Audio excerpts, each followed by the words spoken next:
আরামবাগ থানা ও পৌরসভার যৌথ উদ্যোগে প্লাস্টিক বর্জন নিয়ে একটি সচেতনতামূলক র্যালি অনুষ্ঠিত হলো হুগলির আরামবাগ শহরে। এদিনে এই র্যালিটি আরামবাগ থানা থেকে বেরিয়ে পুরাতন বাজার হয়ে গিয়ে শেষ হয় নেতাজি স্কোয়ারে। প্লাস্টিক বর্জন সহ বিভিন্ন বিষয় নিয়ে মানুষের সামনে তুলে ধরেন প্রশাসনিক আধিকারিকরা।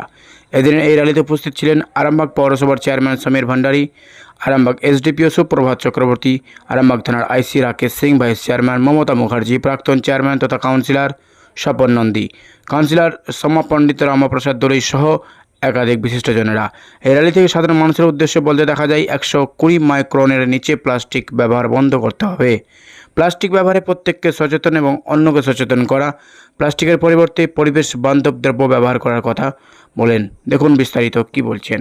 তোলার জন্য আপনাদের কাছে আবেদন রইল, প্লাস্টিকের পরিবর্তে পরিবেশ বান্ধব দ্রব্য ব্যবহারে আসুন আমরা সচেতন হই এবং উদ্যোগী হয়ে প্লাস্টিক বর্জ্য পদার্থ পরিবর্তে পরিবেশ বান্ধব দ্রব্য ব্যবহার করতে শুরু করি।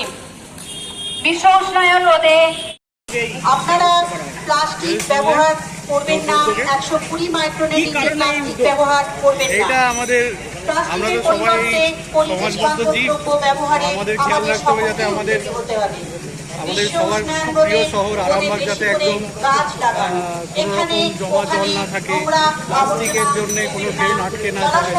সামনেই বর্ষাকাল, বর্ষা এসে গেছে, মাছির মশার উৎপাত যাতে না হয় এবং এটা থেকে রোগ প্রচুর বাড়ে।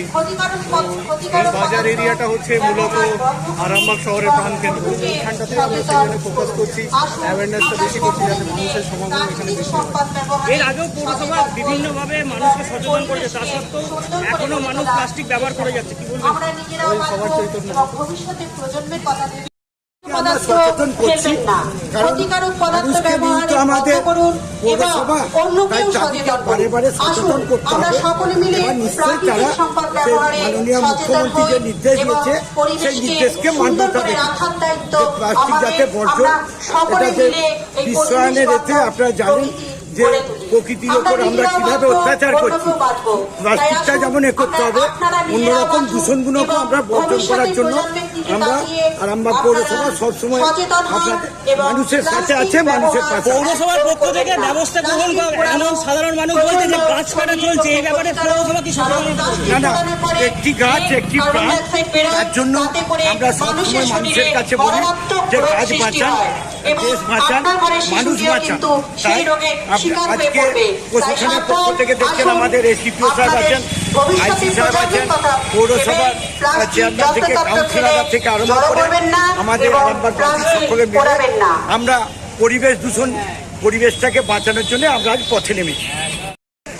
অনেকবার সচেতন করেছেন পৌরসভার পক্ষ থেকে, কিন্তু মানুষ প্লাস্টিক ব্যবহার করে যাচ্ছে।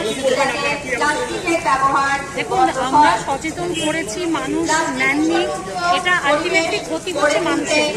আমাদের যদি দেহের মধ্যে প্লাস্টিক পড়ে, নানাভাবে যদি নোংরা আমরা প্লাস্টিকের আমাদের যাচ্ছে নোংরা সেগুলোকে নেওয়ার জন্য, তা সত্ত্বেও তারা রাস্তার উপরে ফেলছেন। এটা কিন্তু আমার আগামী প্রজন্মের জন্য তারা ভুল করছে।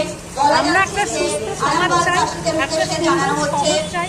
সেটা করতে গেলে শুধু পৌরসভা, শুধু থানা এগুলো কিছু করতে পারবে না, মানুষকে সচেতন করতে হবে। এবং আমরা আজকে সেই সচেতনতা বৃদ্ধির জন্যই মূলত আজকে বেরিয়েছি। থানা, আরামবাগ থানা এবং আরামবাগ পৌরসভা আমরা প্রত্যেকের সুবিধা মানুষের কাছে একটাই আমাদের বার্তা থাকবে, যেন আমাদের এই শহরটাকে প্লাস্টিক মুক্ত করা হয়। এবং আমরা আগে যেভাবে উদ্যোগ নিয়েছি, মানুষ অনেক সময় সহযোগিতাও করেছে, আবার হয়তো সেটা পরপর আস্তে আস্তে কমে গেছে। আমরা আশাবাদী, আমরা জানি আরামবাগের মানুষ আরামবাগ শহরকে সুন্দর রাখার জন্য আমাদের এই উদ্যোগকে সাধুবাদ জানাবেন এবং কাজ করবেন। কোনখান থেকে বেরিয়েছে র্যালিটা? আজকে আমরা আরামবাগ থানা থেকে বেরিয়েছি এবং আমরা যাব হসপিটাল মোড় পর্যন্ত। Thank you ma'am.